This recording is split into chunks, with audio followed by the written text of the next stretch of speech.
আসসালামু আলাইকুম বন্ধুরা, সবাই কেমন আছেন? হ্যালো গাইস, আজকে আপনাদেরকে দেখাবো ব্যতিক্রমী একটা আমাদের খাবার, যেটা সচরাচর রেস্টুরেন্টে খেয়ে থাকেন। এটা আমার বাসায় আজকে আয়োজন করেছি। আমার মেয়ে এটা রান্না করে আমাদেরকে খাইয়েছে। সেটা আর কিছু নয়, চিকেন ফ্রাইড রাইস। তো আশা করি আজকের আপনাদের ভিডিওটা পুরো দেখবেন, ভালো লাগবে এবং এনজয় করতে পারবেন কিভাবে ঘরে এটাকে আপনারা তৈরি করতে পারবেন। এটা ফুল ভিডিওটা দেখলে আপনারা অবশ্যই তৈরি করতে পারবেন। আর আমার ভিডিওটা আপনাদের জন্য কষ্ট করে বানানো, আপনারা অবশ্যই ভিডিওটা দেখবেন, একটু সাবস্ক্রাইব করবেন অনুগ্রহ করে। আর আমার মেয়ে এটা পুঙ্খানুপুঙ্খানু কিভাবে কি তৈরি করেছে, আপনাদেরকে কোথায় গিয়ে রেসিপিটা বলে দেবে। ইনশাল্লাহ আপনারা দেখতে থাকুন পুরো ভিডিওটা। আসসালামু আলাইকুম, আশা করি সকলে ভালো আছেন। তো আমরা প্রথমে যে কাজটা করেছি সেটা হলো একটি হাঁড়িতে গরম পানি দিয়েছি, তার ভিতরে ছিল কিছুটা পরিমাণ মতো লবণ, যাতে কিনা একটু রাইসগুলো সেদ্ধ হয়, আর ছিল সয়াবিন তেল। এই তো আমরা দিয়ে দিয়েছি এখন পোলাও চাল। যে কোনো চাল দিলেও হয়, পোলাও চালটা ভালো হয়, কেননা এটাতে একটু সুন্দর ঘ্রাণ হয়। এটাতে আমরা ইউজ করেছি কালো জিরা চাউলটা।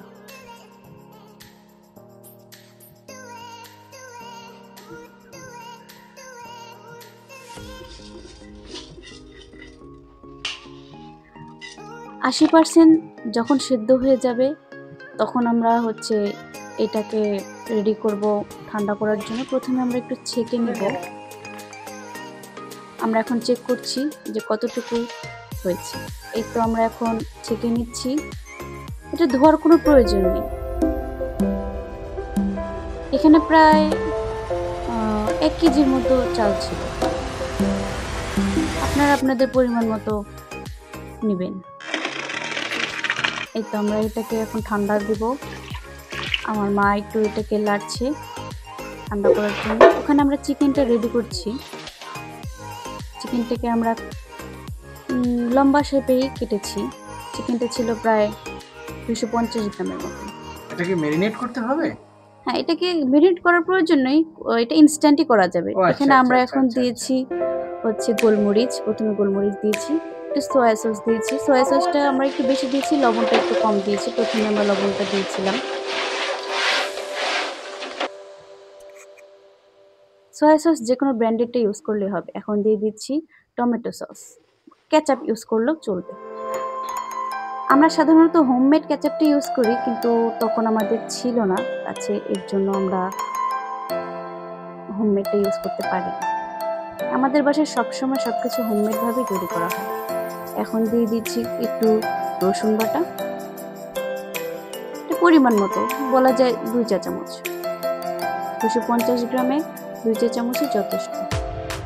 এখন একটু আদা বাটা দিয়ে দিচ্ছি, এটাও একই রকম 2 চা চামচের মধ্যে দিলে যথেষ্ট।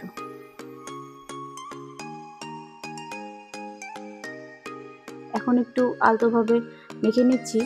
চাইনিজ পুরো মশলাটাকে মেখে নিতে হবে, তাই না? চাইনিজ খাবারগুলো আশা করি ইয়াম্মি হবে। সময় লাগে না চাইনিজ খাবারগুলোতে।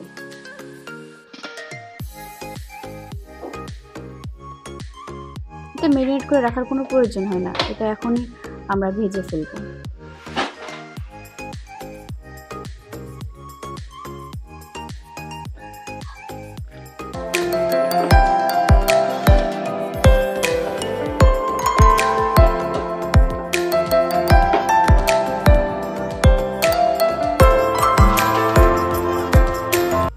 আমরা একটা কড়াই বসিয়েছি।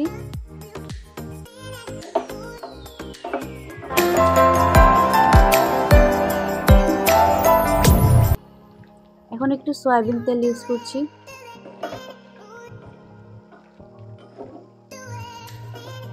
সয়াবিন তেলটা 7 চামচের মতো ইউজ করলেই চলবে। এখন সব মাংসগুলো আমরা দিয়ে দিচ্ছি এবং চুলার হিটটা থাকবে হাই হিটে। এই সময়টা সবগুলোকে আমরা ভালো করে এখন নেড়ে চেড়ে তেলগুলো যাতে সবগুলো মিশতে পারে।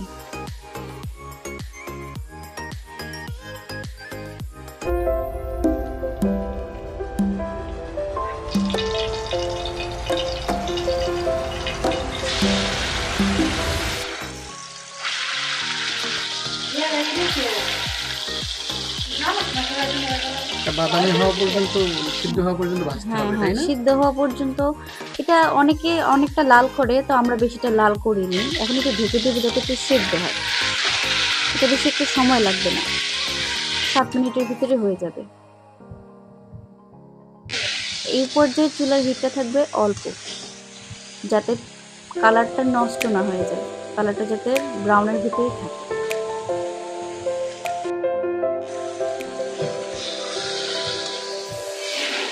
এখন প্রায় হয়ে আসবে, আমরা একটু ভালো করে নেড়ে নিচ্ছিলাম।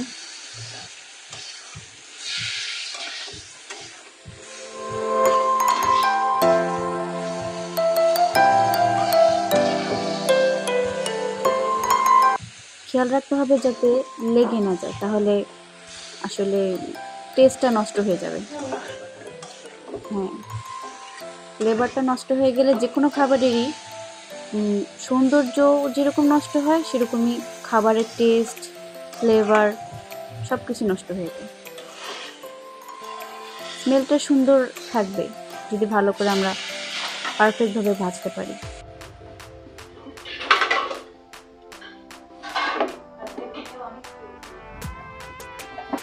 এখন হয়ে গেছে, আমরা এটাকে একটা প্লেটে সার্ভ করছি।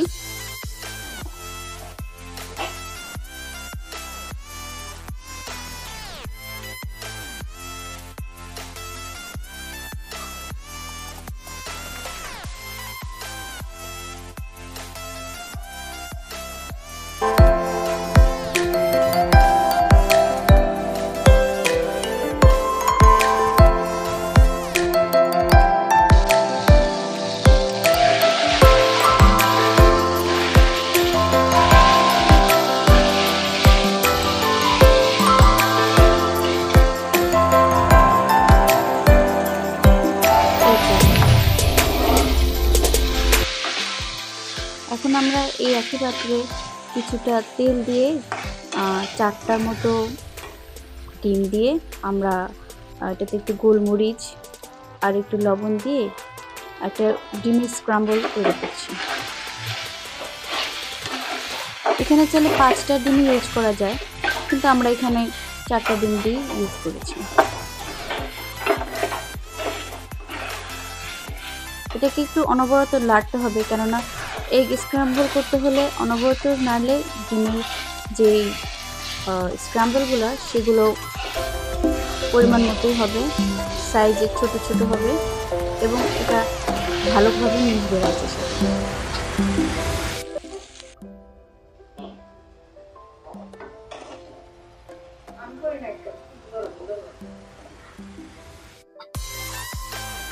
এখন এটা হয়ে গেছে, আমরা এটাকে একটু সাইডে তুলে রাখছি প্লেটে।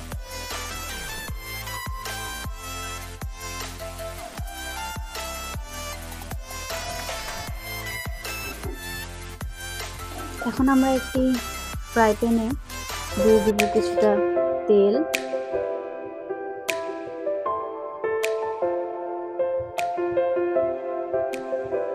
সাথে কিছুটা ইউজ করেছি আমরা খাঁটি ঘি। এটা আমাদের বাসায় তৈরি করা খাঁটি গাওয়া ঘি।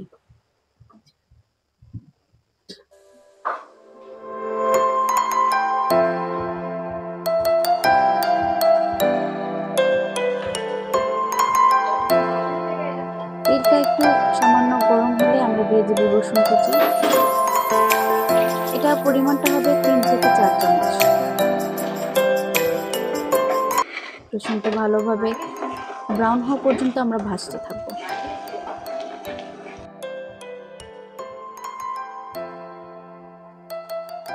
খেয়াল রাখতে হবে যাতে রসুনগুলো পুড়ে না যায়, তাহলে ফ্লেভারটা নষ্ট হয়ে যেতে পারে।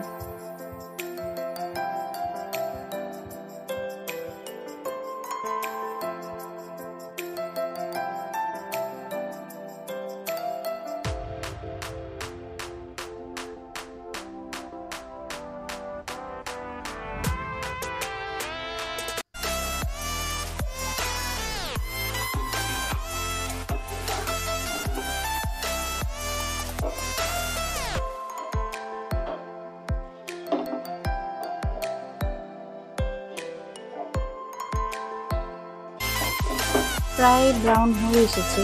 এখন আমরা এই পর্যায়ে দিয়ে দেব গাজর কুচি। গাজর কুচি 2 কাপ আমরা ইউজ করেছি, আর সাথে দিয়েছি অনিয়ন। অনিয়নটা আমরা লম্বা শেপে, হাফ মুন শেপে কুচি করেছি। এখন দিয়ে দিয়েছি আমরা চিলি। এখানে ক্যাপসিকামটা ইউজ করলে ভালো হয়, কিন্তু তখন আমরা হঠাৎ করে ডিসিশন নিয়েছি যে চাইনিজ খাবো, তো সেক্ষেত্রে আমরা কাঁচামরিচটাই ইউজ করেছি। আপনারা চাইলে এটাকে ক্যাপসিকাম দিয়ে ফিল আপ করতে পারেন। হ্যাঁ, যে কোনো ক্যাপসিকাম ইউজ করা যাবে, যে কোনো কালারের ক্যাপসিকাম ইউজ করা যাবে, এতে দেখতেও খাবারটা সুন্দর লাগবে। কিন্তু কাঁচামরিচ দিয়েও খুব ভালো লাগে টেস্ট। আপনারা বাসায় অবশ্যই ট্রাই করে দেখবেন। এখন আমরা এটাকে সেদ্ধ হওয়ার জন্য সটে করে নিচ্ছি, একটু সামান্য লবণ দিয়েছি যাতে একটু সেদ্ধ হয়। বেশি সেদ্ধ হওয়ার প্রয়োজন নেই, গাজরে 80% সেদ্ধ হলেই চলবে।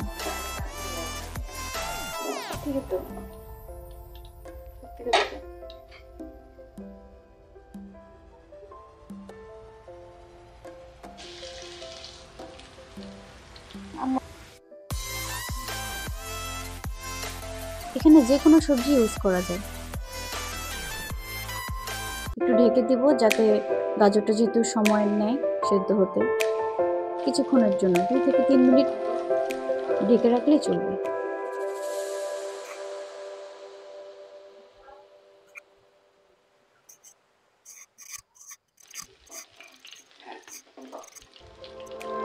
আমি এখন চেক করে নিচ্ছি কতটুকু সেদ্ধ হচ্ছে। প্রায় সেদ্ধ হয়ে এসেছে।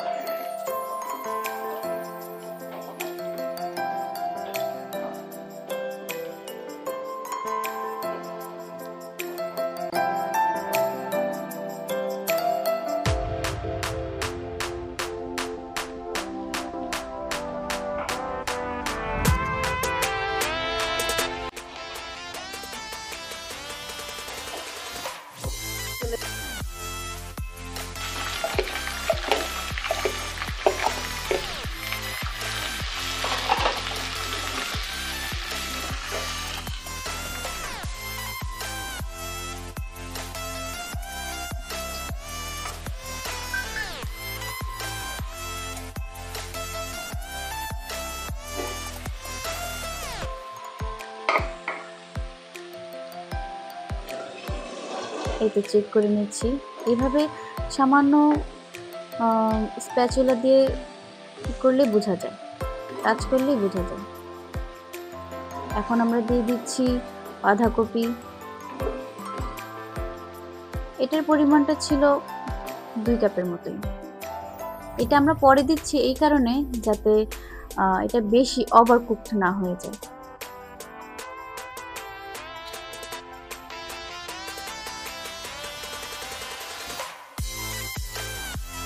ভালোভাবে মিশিয়ে নিচ্ছি।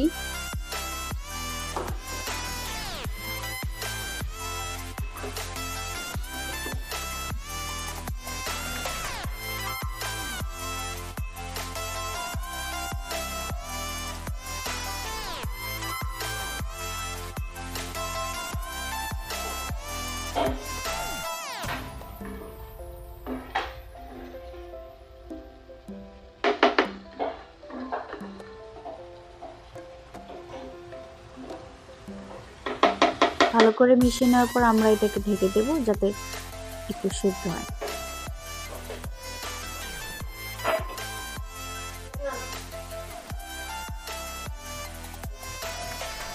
এখন আমরা সবকিছু অন্য একটা পাত্রে নিয়েছি যাতে কিনা আমরা ভালোভাবে রাইসের সাথে মিক্স করতে পারি, কারণ আমরা রাইসের পরিমাণটা যখন দিব তখন আমরা এই পরিমাণটা বেশি হয়ে যাবে। নাড়ার সুবিধার্থে এই বড় পাতিলটা নেওয়া। এখানে চাইলে আমরা বড় কড়াই ইউজ করতে পারতাম।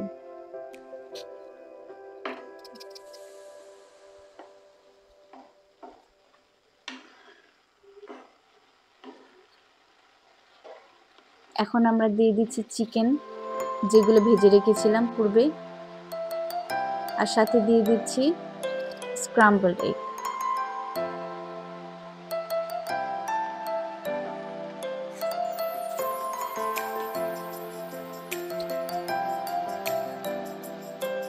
এখন আমরা ঠান্ডা হওয়া রাইসগুলো দিয়ে দিচ্ছি, অল্প পরিমাণ করে দিব যাতে আমাদের নাড়তে সুবিধা হয়।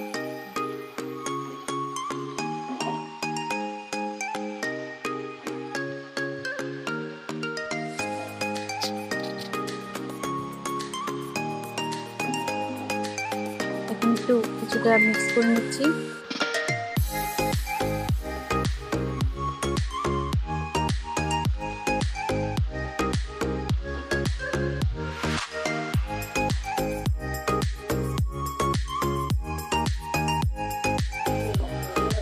বাকি যেই চিকেন এবং স্ক্রাম্বল এগ ছিল এগুলো পুরোটুকু আমরা দিয়ে দেবো। এখন একটু দিয়ে দিচ্ছি গোলমরিচের গুঁড়ো, ব্ল্যাক পেপারও ইউজ করা যাবে, হোয়াইট পেপারও ইউজ করা যাবে।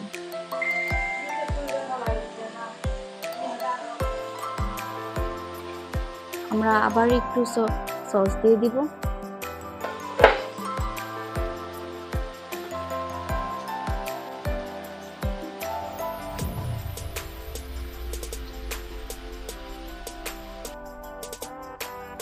আর একটু সয়া সস দিয়ে দিব। সয়া সসটা দিলে একটু লবণের পরিমাণটা আমাদের বুঝে দিতে হবে, কেননা সয়া সসে প্রচুর পরিমাণে সল্ট থাকে।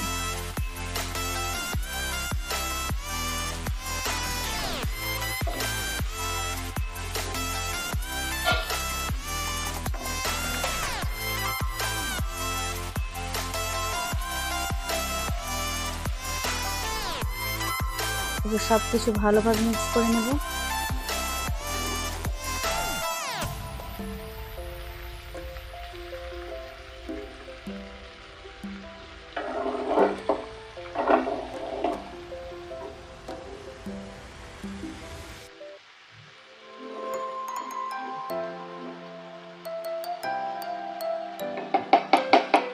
সবকিছু মিক্স করার পর খুব একটা কাজ থাকে না বাকি।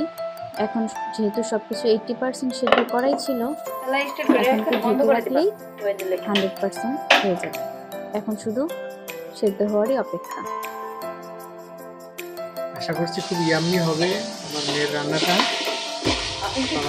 পর্যন্ত দেখার জন্য আপনাদেরকে অনেক ধন্যবাদ। আশা করি নেক্সট ভিডিওতে দেখাবো, আর ভালো কিছু অবশ্যই থাকবে। এখন শেষ পর্যায়ে এখন আমরা খাওয়া দাওয়া শুরু করব। মিক্স আপ হয়ে গেছে, একটু ঢেকে রাখা হয়েছে, এখন নাড়াচাড়া দিয়েও এটাকে আমরা শেষ করে ফেলব। তো আপনারা দেখলেন আজকে সুন্দর একটা ঘরে কিভাবে ভেজিটেবল দিয়ে এবং চিকেন দিয়ে কিভাবে আপনারা ফ্রাইড রাইস তৈরি করবেন। এবং আমরা আয়োজন করেছি, আমরা যদিও রেস্টুরেন্টে এগুলো ম্যাক্সিমামটা খাওয়া হয়, তো আমরা আজকে বাসায় ট্রাই করছি, খুব সুন্দর হয়েছে। ইনশাল্লাহ আপনারাও পারবেন। আর আমার মেয়ের রান্নাটা অনেক সুন্দর হয়। ও আজকে রান্না করেছে, কি কি দিয়েছে ও ওর মুখেই শুনলেন। আশা করছি আপনাদেরকে নেক্সট আরও ভালো ভিডিও দেবো। আপনাদের জন্য কষ্ট করে ভিডিও বানানো যাতে সার্থকতা হয়, আপনারা একটু সাবস্ক্রাইব করবেন। আশা করছি নেক্সট ভিডিও আপনাদেরকে যাতে ভালো কিছু উপহার দিতে পারি ইনশাল্লাহ। তো এই যে আমাদের এখন আমরা খাওয়া দাওয়া করব পরিবেশনার জন্য। এই যে তৈরি হয়ে গেল আপনাদের ইয়াম্মি স্বাদের চিকেন ফ্রাইড রাইস, সম্পূর্ণ বাসায় আমরা তৈরি করলাম। এটা চাইলে আপনারাও বাসায় তৈরি করতে পারবেন। আপনারা পুরো রেসিপিটা আমি ডিসক্রিপশনে কোথায় কি আছে আপনারা আমি লিখে দেব, আপনারা ওখান থেকে দেখে নিতে পারবেন ইনশাল্লাহ। তো আশা করি আপনারা নেক্সট ভিডিও আমার দেখবেন, আর ভালো কিছু আপনাদেরকে নিয়ে আসবো। আমার চ্যানেলটা নতুন, চ্যানেলের জন্য অবশ্যই দোয়া করবেন, সাবস্ক্রাইব করবেন। আমরা এখন খাওয়া দাওয়া করবো ইনশাল্লাহ। আসসালামু আলাইকুম।